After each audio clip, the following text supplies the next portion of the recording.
தனுகுரு சொந்தங்கள் அனைவருக்கும் வணக்கங்க. இன்றைக்கி வந்து நம்ம பீட்ரூட் சட்னி எப்படி செய்யலான்னு பார்க்கலாங்க. அதுக்கு ஃபஸ்ட்டு 2 பீட்ரூட் வந்து இந்த மாதிரி அரிஞ்சு வச்சுக்கணும். பொரியலுக்கு துருவி செய்யணும், பீட்ரூட் சட்னிக்கு அரிஞ்சு தான் செஞ்சால் நல்லாயிருக்கும். அதுக்கப்புறம் ஒரு 10 சின்ன வெங்காயம், ஒரு 5-6 பல் பூண்டு, ஒரு 7-8 வரமிளகா, கருகாப்பில். வரமிளகா வந்து பீட்ரூட் சட்னிக்கு வரமிளகா நிறைய போடணுங்க. கொஞ்சம் சுருக்குன்னு இருந்தால் தான் அது இனிப்பு டேஸ்ட்டுங்கிறனால கொஞ்சம் காரமாக இருந்தால் நல்லாயிருக்கும். அதுக்கப்புறம் புளியை வந்து நீங்கள் அப்படியே போட்டிங்கன்னா புளி வந்து அரைஞ்சி வராது. அதனால் அதை கொஞ்சோண்டு தண்ணி ஊற்றி முன்னாடியே இதெல்லாம் கட் பண்ணுறதுக்கு முன்னாடியே ஊற வச்சிங்கன்னா ஊறட்டும். இப்போ இதில் நம்ம கடாய் வச்சு அதில் வந்து கொஞ்சம் கடலை பருப்புங்க, உளுந்து பருப்பு கொஞ்சம் நிறையா போட்டுக்கோங்க, சீரகம் போட்டுக்கோங்க. சீரகம் போட்டுட்டு நல்ல வணக்கிக்கோங்க. கொஞ்சம் நல்லா வணங்கினதுக்கப்புறம் வாசம் வரணும். வணங்கினதுக்கப்புறம்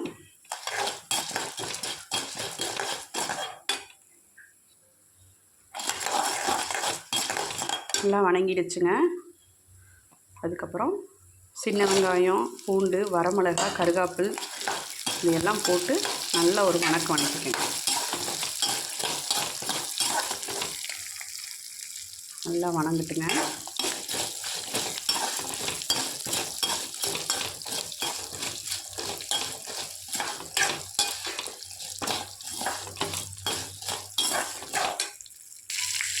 இந்த அளவுக்கு நல்லா வணங்கினதுக்கப்புறம் பீட்ரூட்டையும் இதிலேயே போட்டுருங்க.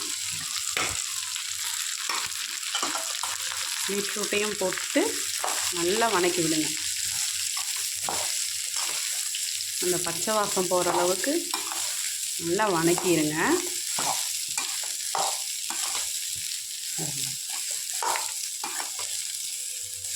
வணங்கட்டும், பார்க்கலாம். வணங்கிட்டுங்க. கொஞ்சம் இதுக்கு தேவையான அளவு உப்பு போட்டுடலாம்.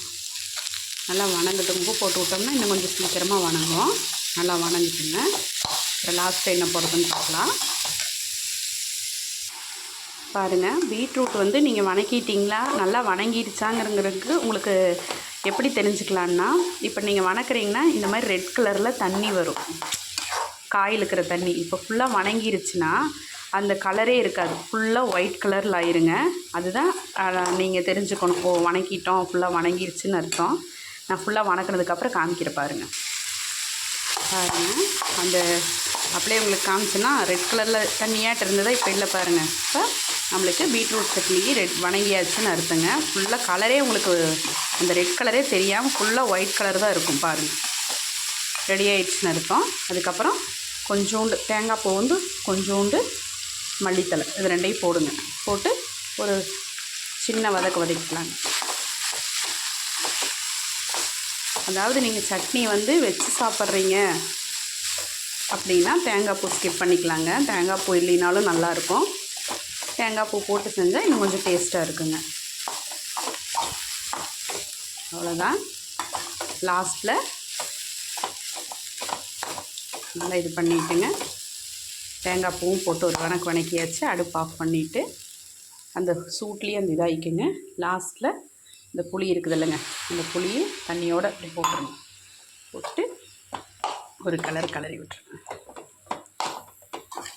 இது ஆறட்டுங்க. ஆறுனதுக்கப்புறம் சட்னி அரைச்சிட்டு காமிக்கிறேன் உங்களுக்கு.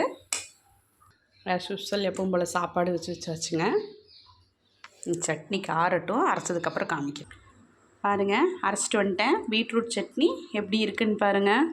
சூப்பராக இருக்குங்க. நீங்கள் மாமா இப்படியே சாப்பிட்டுக்கலாங்க. இது தாளிக்கவெல்லாம் வேண்டாம். இதில் கொஞ்சம் எண்ணெய் நிறையா தான் ஊற்றிருக்கோம். நம்ம இனி தாளிக்கிறேங்கிற பேரில் அதில் மறுபடியும் கொஞ்சம் எண்ணெய் சேர்த்த வேண்டாங்க.